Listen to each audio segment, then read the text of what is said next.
Tout s'est déroulé en seulement 6 minutes, à peine le temps de respirer, et pourtant, ces 6 minutes allaient ébranler la diplomatie mondiale. À la Maison-Blanche, Benjamin Idnan venait d'achever son apparition publique aux côtés de Donald Trump. Devant les caméras, il affichait un sourire confiant, parlait de paix, évoquait la civilisation comme s'il annonçait une nouvelle ère. Le moment semblait presque théâtral, parfaitement calibré pour les médias. Mais pendant que le monde regardait cette scène, à Paris, dans un bureau discret de l'Élysée, un homme de 39 ans observait la retransmission avec un regard qui n'exprimait ni admiration ni surprise. Seulement une certitude silencieuse. Il avait compris quelque chose que presque personne d'autre n'avait vu. Sébastien Lecornu venait de remarquer un détail minuscule dans l'intervention de Nédaille. Un seul mot perdu dans le discours, mais un mot capable de dévoiler toute la mécanique derrière cette annonce. 3 jours auparavant, un lundi matin gris et humide à Paris, une enveloppe scellée avait été déposée sur son bureau. Le tampon officiel indiquait clairement « Confidentiel défense » et l'expéditeur ne laissait aucun doute. Le renseignement militaire français. Lorsqu'il l'ouvrit et commença à lire, Lecornu se redressa immédiatement, comme si chaque ligne confirmait un pressentiment. Le document décrivait ce qui se préparait à Washington. Selon plusieurs sources liées à la fois au Mossad et à certains cercles de l'administration américaine, Meadows avait l'intention d'annoncer publiquement son soutien au plan de paix proposé par Trump, tout en conservant en arrière-plan des clauses suffisamment vagues pour lui offrir des issues de secours politiques et militaires. Ces échappatoires lui permettraient au moment opportun de relancer les opérations militaires sans apparaître comme celui qui brise l'accord. Autrement dit, une stratégie presque élégante dans sa simplicité.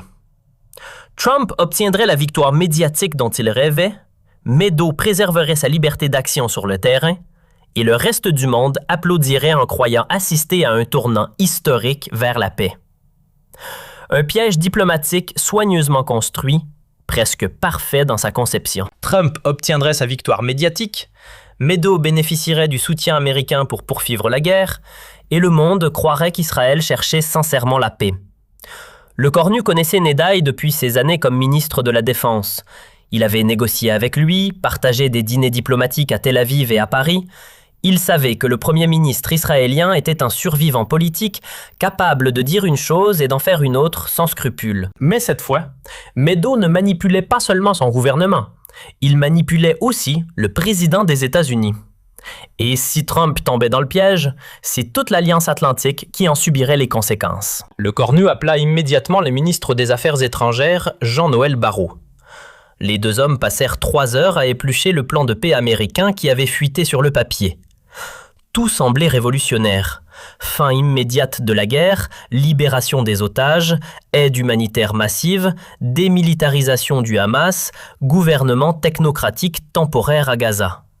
Mais Lecornu voyait des failles partout. Le plan indiquait qu'Israël se retirerait vers la ligne convenue. Mais quelle ligne? Qui décide? Aucune précision. Le Hamas devait déposer les armes, mais qui vérifie? Comment? Le plan ne le disait pas.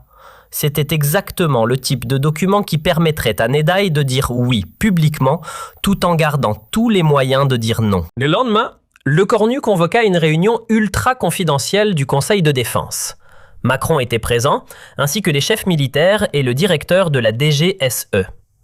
Quand Lecornu termina son briefing, Macron posa la question cruciale. Que faire? Lecornu avait préparé sa réponse. 3 actions. Premièrement, contacter discrètement Washington pour partager leurs préoccupations.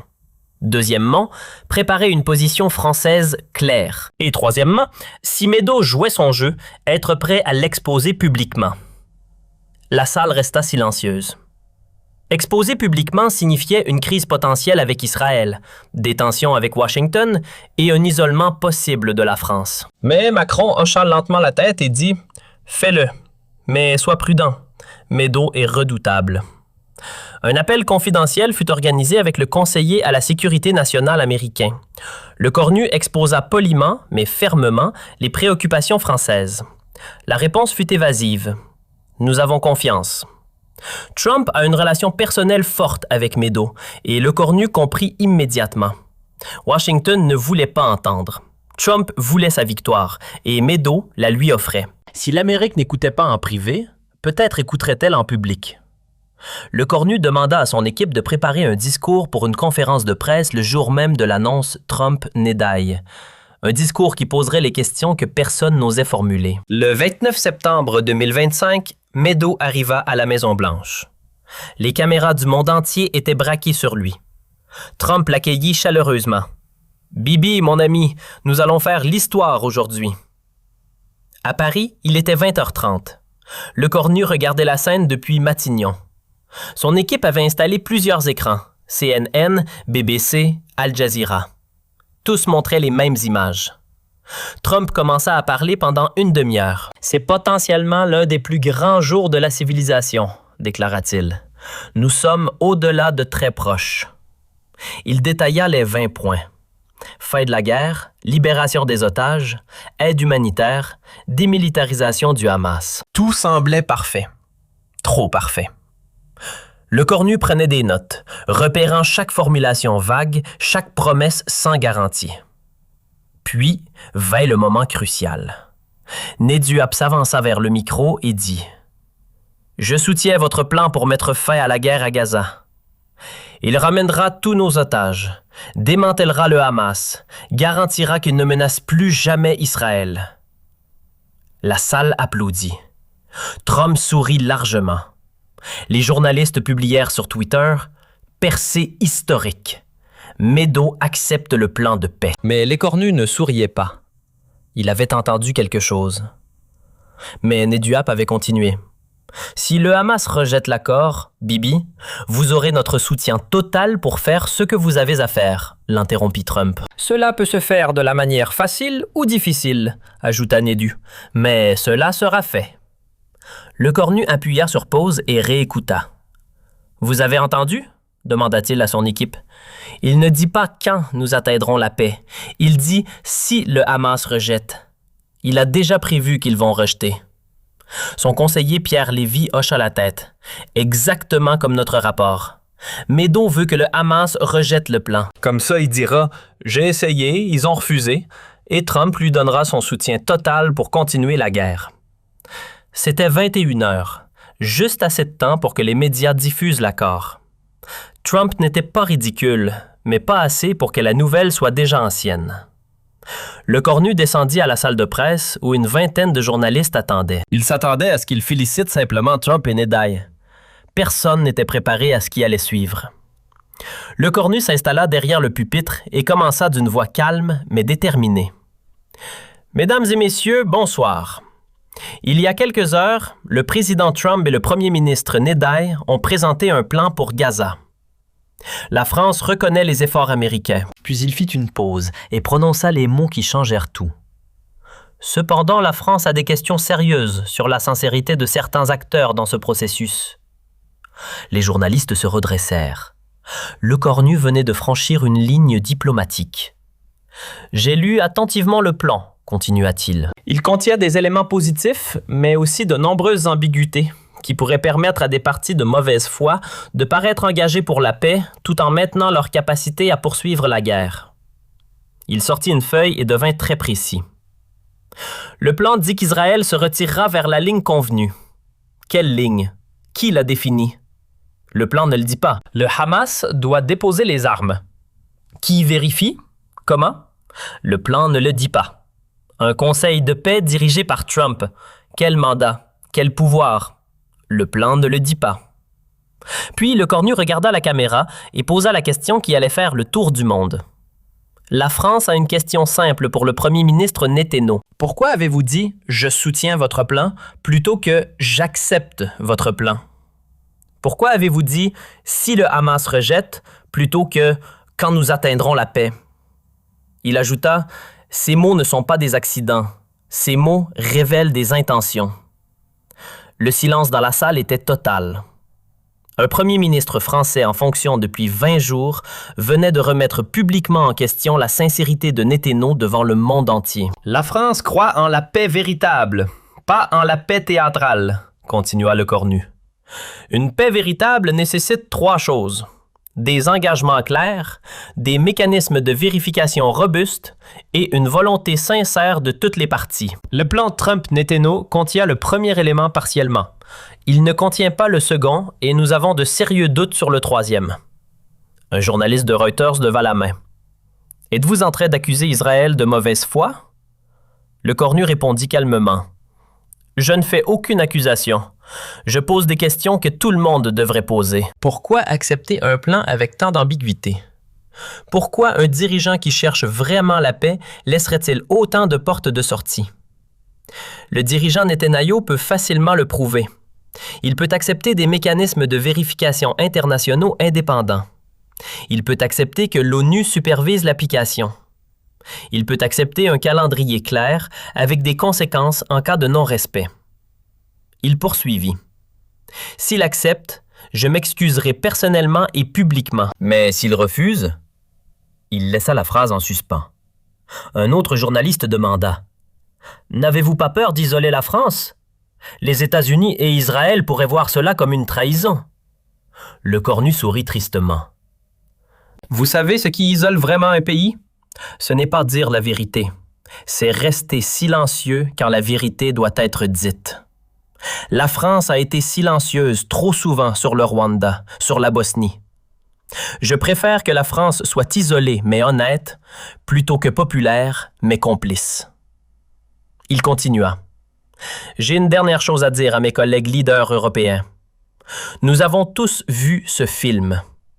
Des accords magnifiques, des poignées de main, des promesses de paix. Puis, quelques semaines plus tard, la violence reprend et tout le monde fait semblant d'être surpris. Nous ne pouvons pas continuer ce cycle. Alors oui, je pose des questions inconfortables.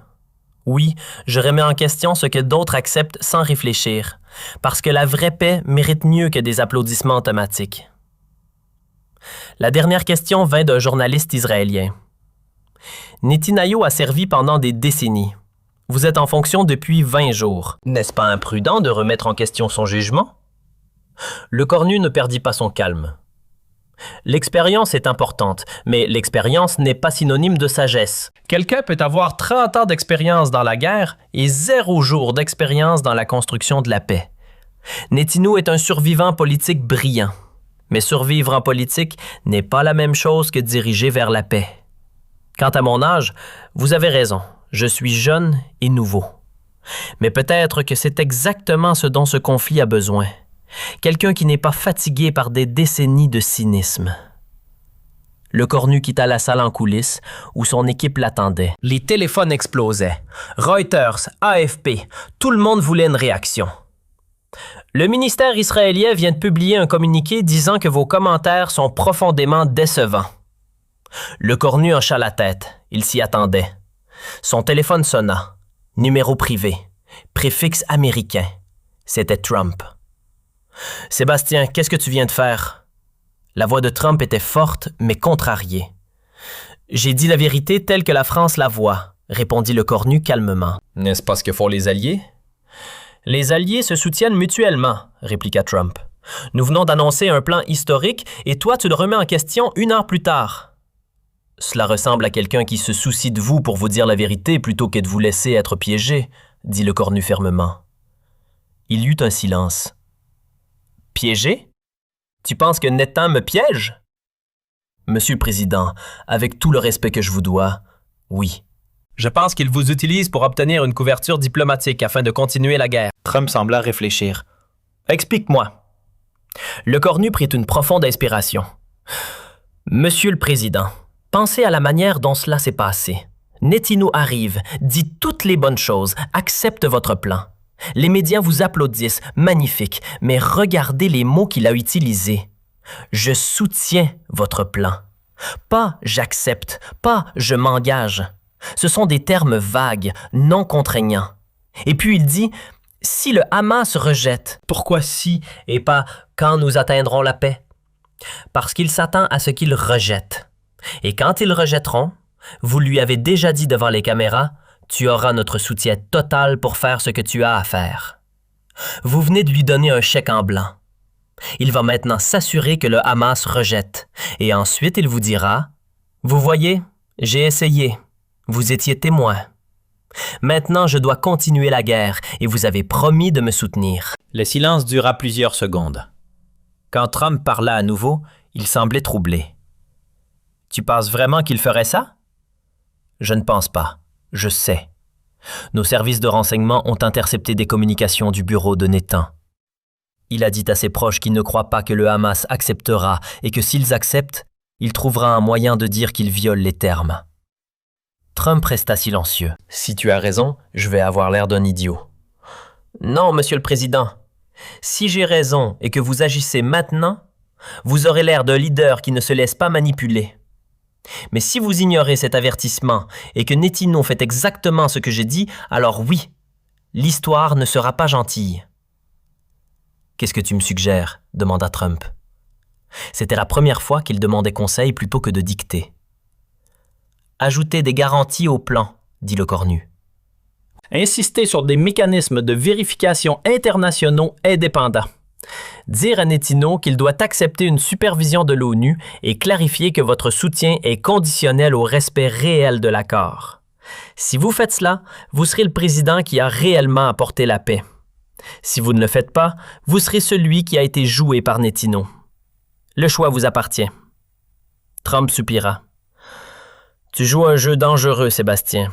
Nino est puissant. Il a des amis partout, des amis riches. »« Je sais, » répondit le cornu, « mais j'ai quelque chose qu'il n'a pas. J'ai raison. Et tôt ou tard, la vérité l'emporte. » Trump dit, « J'espère que tu sais ce que tu fais, parce que si tu te trompes, tu passeras pour un amateur arrogant. »« Et si j'ai raison ?»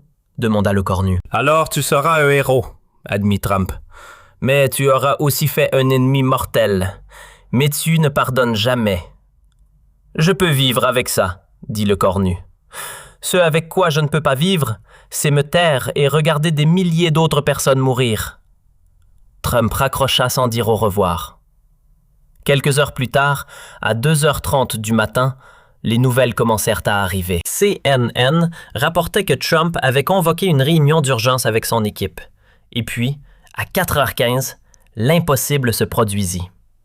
La Maison-Blanche publia une déclaration clarificatrice disant que Trump s'attend à ce que toutes les parties, y compris Israël, respectent pleinement les termes de l'accord et que le soutien américain est conditionnel à la mise en œuvre réelle et vérifiable. Ce n'était pas exactement ce que le cornu avait demandé, mais c'était un pas dans la bonne direction, un signal que Trump avait entendu l'avertissement.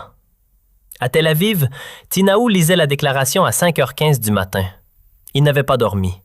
Il savait exactement ce qui s'était passé. Ce jeune premier ministre français avait fait quelque chose que personne n'avait osé faire. Il avait défié Netanyahu publiquement et fait douter Trump. À 10h01, Netanyahu convoqua une conférence de presse à Jérusalem. Son visage était grave. « Je viens d'apprendre que le premier ministre français a choisi de remettre en question la sincérité d'Israël dans notre quête de paix. Je trouve cela profondément troublant. La France prétend être un ami, mais choisit ce moment pour semer le doute. » Un journaliste français l'interrompit. « Le premier ministre Le Cornu n'a pas mis en doute votre droit à la sécurité. Il a posé des questions spécifiques sur les ambiguïtés du plan. Pouvez-vous y répondre ?» Netanyahu eut un regard d'affrontement. « Je ne prends pas de leçon de paix d'un homme qui est au pouvoir depuis 20 jours. Savez-vous combien de crises j'ai gérées en 30 ans ? Le premier ministre Le Cornu parle de mécanismes de vérification. Laissez-moi lui rappeler que nous avons essayé cela. Nous avons eu l'ONU à notre frontière. Et ils ont regardé le Hezbollah armé, le Hamas construire des tunnels. Ils n'ont rien fait. » Un autre journaliste demanda « Accepteriez-vous une supervision internationale vraiment indépendante ?» Netanyahu secoua la tête. « La seule garantie de la sécurité d'Israël, c'est Israël. Nous ne confierons jamais notre survie à des bureaucrates de l'ONU qui votent contre nous à chaque occasion. » C'était exactement la réponse que Le Cornu avait prédite, et les journalistes commençaient à le remarquer. Sur Twitter, les analystes pointaient la contradiction. Netanyahu dit qu'il veut la paix, mais refuse toute garantie qui pourrait assurer cette paix. À Paris, Le Cornu regardait la conférence en direct. L'un de ses conseillers murmura « Il se piège lui-même. Plus il refuse la supervision internationale, plus il confirme vos soupçons. » Le Cornu hocha la tête. « Oui, mais regardez comment il le fait. Il ne dit pas non catégoriquement. Il dit « Nous avons essayé et cela n'a pas marché ». C'est plus subtil. Cela donne l'impression qu'il est raisonnable. Les 48 heures suivantes furent cruciales. Les médiateurs du Qatar et de l'Égypte rencontrèrent le Hamas à Doha pour discuter du plan. Le monde retenait son souffle. Le Cornu savait déjà ce qui allait se passer. Le 1er octobre à 16 heures, l'annonce tomba. Le Hamas rejetait le plan. Il citait plusieurs raisons. Le plan ne garantissait pas la fin de l'occupation, ne reconnaissait pas clairement le droit à un État palestinien et n'incluait pas de mécanisme pour empêcher Israël de reprendre les opérations militaires. C'était exactement ce que le Cornu avait prévu. À 18 heures, le Cornu donna une courte déclaration depuis Matignon. Cette fois, pas de colère, pas de satisfaction, juste une tristesse profonde. Le Hamas a rejeté le plan. Je souhaite que j'ai eu tort. Je souhaite sincèrement avoir été trop sceptique, mais malheureusement, les événements ont confirmé mes pires craintes. Il y a 2 jours, j'ai posé des questions spécifiques. Ces questions sont restées sans réponse, et maintenant le Hamas rejette pour exactement les raisons que j'ai soulevées. Certains diront que le Hamas rejette parce qu'ils ne veulent pas la paix. Peut-être, probablement, mais si nous voulions vraiment leur retirer cette excuse, nous aurions dû présenter un plan sans faille, si clair et si juste qu'aucune partie ne pourrait le rejeter sans se révéler comme l'obstacle à la paix. Et maintenant, qu'est-ce qui va se passer? Netanyahu va dire « Vous voyez, j'ai essayé, le Hamas a refusé. Maintenant, je dois continuer la guerre et Trump se sentira obligé de tenir sa promesse de soutien total. » C'est exactement le scénario que j'ai décrit il y a 2 jours. La France va continuer à insister sur une véritable paix. Nous allons proposer notre propre cadre de garantie internationale et nous allons continuer à dire la vérité, même quand elle est inconfortable, parce que c'est cela le véritable leadership. Dans les semaines suivantes, l'analyse de Le Cornu fut largement validée. Netanyahu annonça que, puisque le Hamas avait rejeté le plan, Israël n'avait pas d'autre choix que de continuer les opérations. Mais cette fois, la réaction internationale fut différente. L'Union européenne, encouragée par la position française, adopta une résolution appelant à un plan avec des garanties internationales contraignantes. Plusieurs pays européens commencèrent à parler de la reconnaissance d'un État palestinien. Même aux États-Unis, des membres du Congrès commencèrent à poser des questions sur le soutien inconditionnel à Israël. Trump devint plus prudent dans ses déclarations. Il ne retira pas son soutien, mais cessa de donner des chèques en blanc. Pour Le Cornu, les conséquences furent mitigées. Sa stature internationale grandit énormément. Il fut invité dans des forums consultés par des leaders européens. Le New York Times le salua comme une nouvelle voie de raison en Europe. Mais en France, sa situation restait précaire. Les socialistes maintenaient leurs menaces. Le Pen exigeait des ruptures. Les syndicats avaient fait grève. Lors d'une interview, un journaliste demanda « Vous avez gagné en stature internationale, mais votre gouvernement est au bord de la chute. Était-ce le bon moment pour cette confrontation? » Le Cornu réfléchit avant de répondre. « Vous savez, on me pose cette question différemment. Certains disent « Tu aurais dû te concentrer sur tes problèmes internes. » Mais je vais vous dire quelque chose. Il n'y a jamais de bon moment pour dire la vérité. Si j'avais attendu que ma situation soit stable, j'aurais attendu trop longtemps. Le leadership, ce n'est pas attendre le moment parfait, c'est faire ce qui est juste au moment nécessaire, quelles que soient les conséquences personnelles. Et oui, peut-être que cela me coûtera mon poste. Peut-être que dans 2 semaines, je ne serai plus premier ministre, mais au moins, quand je partirai en sachant que j'ai dit la vérité quand elle devait être dite. L'interview fut visionnée des millions de fois et quelque chose d'étrange se produisit. Les sondages de Le Cornu, qui étaient en chute, commencèrent à remonter. Les Français, même ceux qui n'étaient pas d'accord avec toutes ces politiques, commençaient à voir quelque chose qu'ils n'avaient pas vu depuis longtemps. Quelqu'un qui disait ce qu'il pensait, qui tenait ses positions sous pression. Le 3 janvier 2026, 4 mois après la conférence historique, quelque chose d'extraordinaire se produisit. L'Arabie saoudite annonçant qu'elle soutenait la proposition française de garantie internationale et qu'elle était prête à contribuer financièrement. C'était un tremblement de terre géopolitique.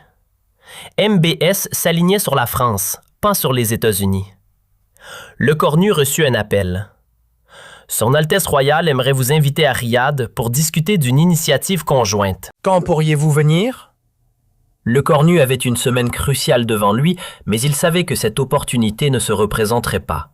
« Je peux être là dans 3 jours. » Le 6 janvier, Lecornu atterrit à Riyad. L'accueil fut extraordinaire. Le lendemain, il rencontra MBS, la réunion étant prévue pour 1h du matin. Les 2 hommes trouvèrent un terrain d'entente. Ils étaient tous 2 des réformateurs prêts à prendre des risques, tous 2 fatigués du statu quo. « Vous avez fait quelque chose que personne n'avait osé, » dit MBS. « Vous avez dit ce que nous pensions tous. Maintenant, vous devez faire plus. Créer une alternative réelle. » Ce qui émergea fut l'initiative Riyad-Paris. Une force internationale de 10 000 soldats pour Gaza, un calendrier clair en 5 phases, des garanties de sécurité pour Israël, 50 milliards de dollars sur 10 ans pour reconstruire Gaza et, surtout, un mécanisme de vérification transparent avec des rapports mensuels publics. C'était tout ce que le plan Trump-Netanyahou n'était pas. Clair, contraignant, vérifiable. Le 15 janvier, Lecornu présenta l'initiative à Bruxelles. La réaction fut divisée, mais quelque chose d'intéressant se produisit. La société civile européenne se rallia massivement.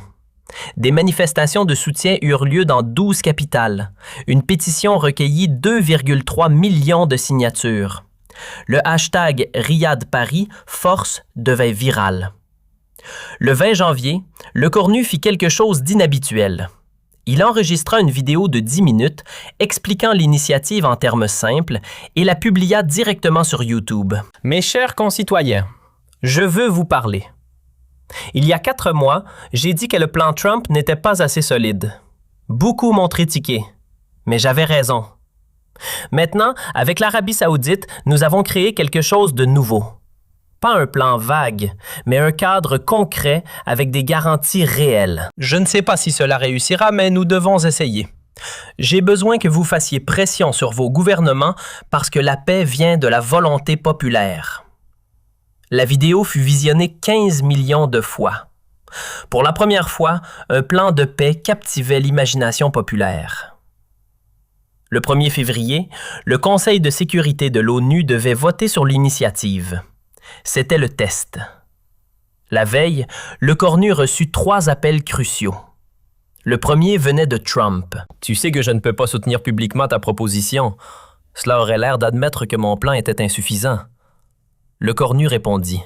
« Vous n'avez pas besoin de la soutenir. Il suffit de ne pas utiliser votre veto. Laissez la communauté internationale décider. » Long silence. « Si je fais cela, on va me massacrer politiquement. »« Peut-être, » admit Lecornu. « Mais l'histoire vous jugera sur les résultats. » Voulez-vous être le président qui a bloqué une chance de paix parce que vous aviez peur de Netanyahou? Autre silence. Puis Trump dit « Tu sais quoi, gamin? Tu as du courage. D'accord, je ne vais pas utiliser mon veto. Les États-Unis s'abstiendront. » C'était mieux que Lecornu n'osait espérer. Le deuxième appel vint de Netanyahou. C'était leur première conversation directe. « Monsieur le Premier ministre, vous réalisez ce que vous faites? Vous imposez un plan à Israël sans notre consentement. »« Avec tout le respect, répondit Lecornu, je ne vous impose rien. Je propose un cadre. Vous êtes libre de le rejeter. Mais si vous le rejetez, le monde saura que c'est Israël qui refuse une paix vérifiable. Vous me mettez dans une position impossible. Non, je vous mets dans une position où vous devez choisir entre la vraie paix et la guerre perpétuelle. C'est inconfortable, mais nécessaire. » Netanyahou changea de tactique. « Écoutez, Sébastien, nous sommes pragmatiques. Que voulez-vous vraiment? Plus d'influence pour la France? Des contrats de défense? Dites-moi votre prix. » Lecornu sentit la colère monter, mais la contrôla. « Monsieur le Premier ministre, je ne suis pas à vendre. Je veux simplement que cette guerre se termine. » Si vous pensez que c'est impossible, nous n'avons plus rien à nous dire. « Vous faites une erreur qui pourrait vous coûter votre carrière, » dit Netanyahou froidement. « Ma carrière ne m'intéresse pas autant que vous le pensez, » répondit Lecornu. « Bonne journée. » Le troisième appel vint de Tony Blair, l'ancien premier ministre britannique nommé au Conseil de paix de Trump. « Sébastien, j'ai lu votre initiative en détail. C'est brillant. C'est tout ce que le plan Trump aurait dû être. Merci, M. Blair, venant de vous, cela compte. Mais je dois vous avertir, continua Blair. Netanyahou ne va pas lâcher facilement. Il va mobiliser tous ses alliés, toute son influence pour torpiller cette initiative. « Je sais, » dit le cornu. Mais pensez-vous qu'elle a une chance? Blair hésita. Honnêtement, si le vote passe demain, si les États-Unis s'abstiennent vraiment, si les pays arabes restent unis, alors oui. Pour la première fois depuis des décennies, je pense qu'il y a une vraie chance. Mais Sébastien, si cela réussit, vous allez devenir l'un des leaders les plus influents d'Europe. Et si cela échoue, vous serez politiquement détruit. Netanyahou s'en assurera. Êtes-vous prêt? Le cornu ne répondit pas immédiatement. Il pensa à ces 4 mois, à la conférence du 29 septembre, à l'appel avec Trump, à tous les moments où il aurait pu choisir le silence. « Monsieur Blair, dit-il finalement, j'ai 39 ans. Si ma carrière se termine demain, j'aurai quand même vécu plus longtemps en politique que beaucoup. Mais si je reste silencieux maintenant, si je laisse passer cette chance parce que j'ai peur, je ne pourrai plus jamais me regarder dans un miroir. Alors oui, je suis prêt. » Le 2 février 2026, à 10h à New York, le vote commença au Conseil de sécurité. La résolution présentant l'initiative Riyad-Paris fut lue. L'ambassadeur français fit un discours passionné de 15 minutes. L'ambassadeur saoudien parla de la nécessité d'une paix réelle, pas théâtrale. L'ambassadeur américain annonça que les États-Unis s'abstiendraient, provoquant des murmures de surprise. L'ambassadeur israélien tenta une dernière intervention, mais elle sembla faible. Le vote eut lieu. Pour la Russie, pour la France, pour le Royaume-Uni, pour le Gabon, pour l'Équateur, pour Malte, pour le Japon, pour le Mozambique, pour la Suisse, pour l'Algérie, pour la Slovénie, pour la Corée du Sud, pour le Guyana. Les États-Unis s'abstinrent. 14 voix pour, 0 contre, 1 abstention. La résolution passait. Dans la salle de contrôle de Matignon, où Lecornu et son équipe regardaient la retransmission, un silence stupéfait régna. Puis l'équipe explosa en applaudissements. Lecornu resta assis, essayant de comprendre. 4 mois plus tôt, il avait posé des questions inconfortables. Maintenant, il venait de faire passer une résolution de l'ONU qui pourrait changer l'histoire. « Tu l'as fait !» cria Mathilde en le serrant dans ses bras. Pierre avait les larmes aux yeux. Dans 100 ans, les étudiants étudieront ce moment. Mais Lecornu resta calme. « Ce n'est pas fini, dit-il doucement. C'était la partie facile. Maintenant vient la partie difficile. Faire en sorte que cela fonctionne réellement. » Dans les jours suivants, la réaction fut explosive. Netina donna une conférence furieuse accusant l'ONU de trahison et la France d'antisémitisme déguisé. Des groupes pro-israéliens lancèrent des campagnes contre Lecornu. Des menaces de mort arrivèrent. Lecornu reçut une protection renforcée. Sa famille fut transférée en résidence sécurisée. Mais quelque chose d'autre se produisit aussi. Le soutien populaire explosa en France. Son taux d'approbation passa de 34% à 61% en une semaine. Des manifestations de soutien eurent lieu dans toute l'Europe. Il devint un symbole de leadership moral et, au Moyen-Orient, des manifestations pour la paix éclatèrent à Gaza. Malgré la destruction, des banderoles en français apparurent. Merci France. Merci Lecornu. Le 10 février, une délégation de familles de victimes palestiniennes et israéliennes vint à Paris. Lecornu les reçut en privé. Une mère palestinienne qui avait perdu ses 3 enfants serra ses mains et dit simplement « Merci d'avoir essayé ». Un père israélien dont le fils avait été tué dit « Je ne suis pas d'accord avec tout, mais je respecte votre courage ». Cette réunion dura 3 heures. Quand elle se termina, Lecornu avait les yeux rouges. Le 20 février, Métinu fit quelque chose d'inattendu. Dans une interview, il dit « Écoutez, je pense que l'initiative française a de sérieux problèmes, mais peut-être que nous pouvons en discuter.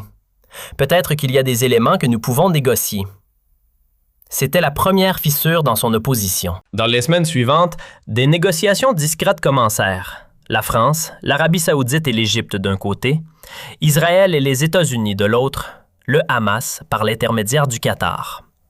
C'était laborieux, compliqué, rempli d'obstacles, mais c'était un processus. C'était mieux que la guerre. Le 15 mars 2026, exactement 6 mois après la conférence historique de Le Cornu, un accord préliminaire fut signé, auquel il n'était pas parfait. Il y avait encore des points de désaccord, des zones grises, mais c'était un début, un vrai début. Le Cornu fut invité à la cérémonie, mais déclina. « Ce n'est pas mon accord, dit-il. C'est l'accord de tous ceux qui ont travaillé pour la paix. Je ne vais pas voler leur moment. » Il regarda la cérémonie depuis Matignon. Quand les signatures furent apposées, Mathilde se tourna vers lui. « Comment tu te sens? » Le Cornu resta silencieux longtemps. « Soulagé, dit-il finalement, pas fier, pas triomphant, juste soulagé que peut-être moins de gens vont mourir. » Cette nuit-là, seul dans son appartement, Le Cornu relut la lettre de Fatima, la femme de Gaza qui avait perdu sa famille. Il se demandait si elle était toujours en vie, si elle savait ce qui s'était passé. Il ne le saurait probablement jamais. Mais il savait une chose. Il avait fait ce qu'il pensait être juste. Il avait dit la vérité quand le mensonge aurait été plus facile. Il avait tenu ses principes quand le compromis aurait été plus confortable. Il avait risqué sa carrière quand le silence aurait été plus sûr. Et parfois, c'est tout ce qu'un leader peut faire. 3 mois plus tard, en juin 2026, Sébastien Le Cornu se tenait sur une scène à Haye. Il venait de recevoir une distinction internationale pour leadership moral et courage diplomatique. Dans son discours, il dit quelque chose qui résume tout. On me demande souvent comment j'ai eu le courage de défier mes opposants, de questionner Trump, de risquer ma carrière pour un principe. Et ma réponse est toujours la même. Je n'ai pas eu de courage, j'ai juste refusé d'être lâche. Parce que le courage n'est pas l'absence de peur. Le courage, c'est faire ce qui est juste malgré la peur. Si je n'avais pas parlé ce soir du 20 septembre, si j'avais laissé passer cette mascarade, j'aurais peut-être sauvé ma carrière, mais j'aurais perdu mon âme. Il y a quelques mois, j'ai dit que Metinalou avait trompé Trump, mais qu'il ne pouvait pas me tromper. Ce n'était pas parce que j'étais plus intelligent, c'était parce que je ne voulais pas être trompé. Je ne voulais pas croire aux mensonges confortables plutôt qu'à la vérité difficile. Et c'est la leçon que j'espère que les gens retiendront. Ne laissez pas les puissants éviter les questions. Exigez des preuves.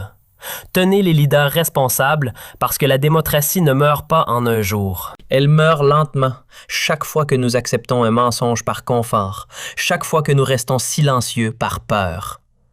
Il marqua une pause. Je suis premier ministre depuis 9 mois. Dans quelques semaines, je pourrais ne plus avoir ce poste.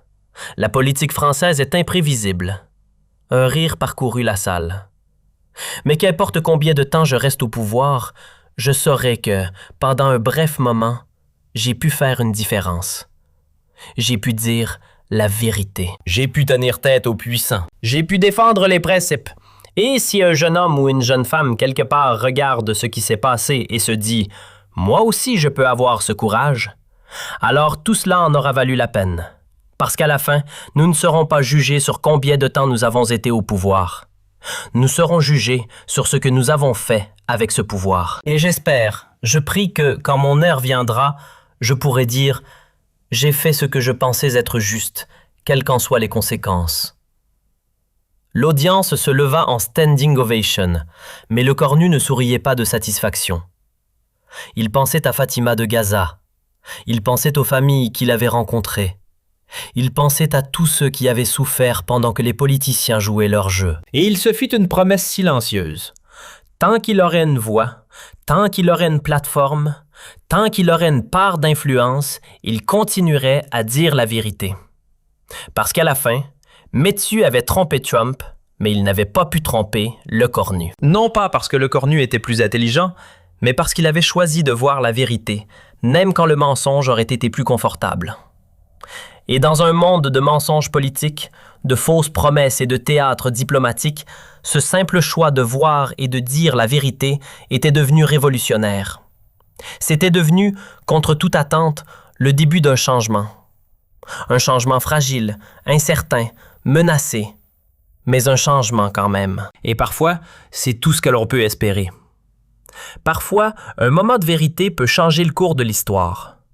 Ce soir du 29 septembre 2025, quand un jeune premier ministre français de 39 ans avait osé poser les questions que personne d'autre ne posait, avait été un de ces moments. L'histoire se souviendrait que ce jour-là, quelqu'un avait refusé d'être trompé et ce refus avait changé.